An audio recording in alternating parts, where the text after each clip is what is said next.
And welcome back, everyone. As we teased earlier, we have a special guest here on the interview couch. He is a man who has his thumbprint all over Sunflower County, whether we're talking news, sports, entertainment, you name it. He has his finger on the pulse of the Sunflower County community, and we're talking about none other than Bryan Davis. He's the publisher of the Enterprise-Tocsin newspaper based out of Indianola. It's been there for the last 7 years, and we appreciate, Bryan, you taking time out of your schedule to join us here this evening on Overtime. Yeah, for sure, for sure. Now, right now, we're in the midst of football season, so pretty much this interview segment, we're going to talk basically football, Sunflower County football from the high schools, and also we're going to reach out just outside over into Moorhead and touch on MDCC as well, and then later on your life as a writer, how you got started. But first, let's start out with the largest high school in your area. One of the things that I noticed in particular, Gentry High football,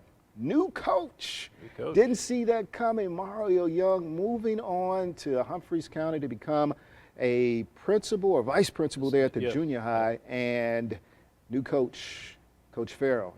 Derek Farrell gets the bump up. Was that a surprise to you to see that change over at Gentry this season? Well, I think it was a surprise this summer to see it so late in the summer, but we understand why Coach Young did what he did, and we appreciate what he's done for the Gentry program over the last 6+ years. And he was an assistant prior to becoming a head coach, but as head coach, what he's done for that program has just been phenomenal, and we wish him all the best.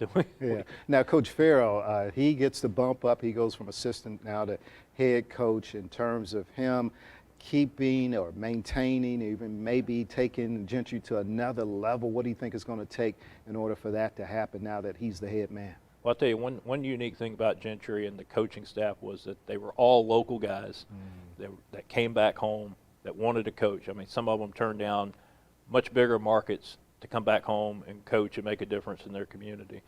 They all share a philosophy. Of course, there's always differences on the sidelines on Friday night, but they all pretty much share a philosophy, and I believe that once some kinks are worked out, there's going to be some bugs when you make a coaching change, especially that quick. The team that Gentry just played this past Friday night, Ruleville, our game of the week, I should add. Coach Mitchell, he's back for his 7th season. Yeah, I think with Coach Mitchell, it's always going to be solid defense, and again, finding that playmaker. Can they find that guy who's going to not just line up in the shotgun, but take that ball and just kind of ram through the defense and get 4 or 5 yards a carry and really punch it in. I mean, Ruleville has been in the red zone a lot in the last few years and hadn't been able to punch it in. And I think if they can get over that hurdle, get over that hump, and get that ball into the end zone 2 or 3 times a game, they're going to win. And I know they opened their season a couple of weeks ago, tough loss to Coahoma County. Coach Mitchell was telling me they committed 6 turnovers. 6 turnovers, that's hard to overcome, but he's very optimistic. They can get things turned around. And that's one thing I like about Coach Mitchell. He's one of those hard-nosed guys, very rigid, very stern in his approach. You've known him over the last 7 years since you've been here. He's been the head coach there at Ruleville. What's your take on his coaching philosophy and his style in terms of preaching and coaching Tigers to become even better football players down the road? Yeah, and I think that's one thing.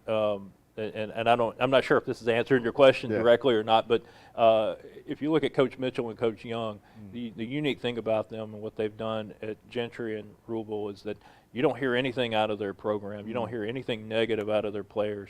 They run a tight ship, and they're producing good student athletes.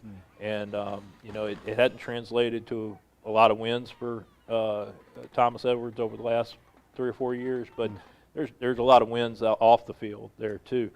But in terms of he's a tough guy, and he's like I said, they've got it figured out on defense up there, and it's just finding that offensive playmaker. And I was up there last Friday or the first Friday night game, and it was a wet field. It was drizzling when I got there. The ball was slick. I'm not making excuses. I know he's not going to make excuses, but it was easy to make some mistakes in those kind of conditions. And we're hoping that they figure something out in the next couple of weeks. Well, I tell you what, Brian, we're going to take our first break of this interview portion, but we'll return. We're going to talk to MAIA schools, Indianola, North Sunflower, and also going to touch on MDCC, junior college football from Moorhead. That and much more with Bryan Davis, a publisher of the Enterprise-Tocsin. We'll be right back with much more.